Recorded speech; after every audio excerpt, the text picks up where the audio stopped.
Super ടേസ്റ്റിയായ അടിപൊളി ഒരു മീൻകറി ഉണ്ടാക്കി നോക്കിയാലോ.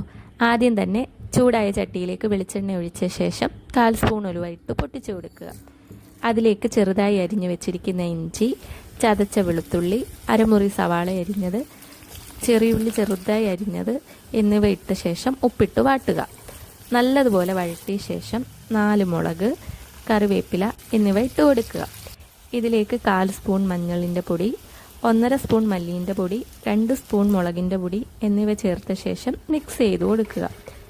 പുളിക്ക് ആവശ്യമായ കുടംപുളി ഇട്ട ശേഷം 1/2 കപ്പ് വെള്ളം ഒഴിച്ച് അടച്ചു വെച്ച് തിളപ്പിക്കുക. മിക്സ് തിളച്ച ശേഷം എണ്ണ തെളിഞ്ഞു വരുമ്പോൾ അതിലേക്ക് തക്കാളി ആഡ് ചെയ്ത് കൊടുക്കാവുന്നതാണ്. പിന്നീട് ക്ലീൻ ചെയ്ത് വെച്ചിരിക്കുന്ന മീനും കൂടി ആഡ് ചെയ്യുക. ഒന്നിളക്കിയ ശേഷം ലോ ഫ്ലെയിമിലാക്കി തിളപ്പിക്കുക. ഈ ടൈമിൽ ഉപ്പ് ചെക്ക് ചെയ്ത് നോക്കാവുന്നതാണ്. കറി വറ്റി വരുമ്പോൾ 1 സ്പൂൺ വെളിച്ചെണ്ണ കൂടി ചേർത്ത് ഫ്ലെയിം ഓഫാക്കുന്നതാണ്. വീഡിയോ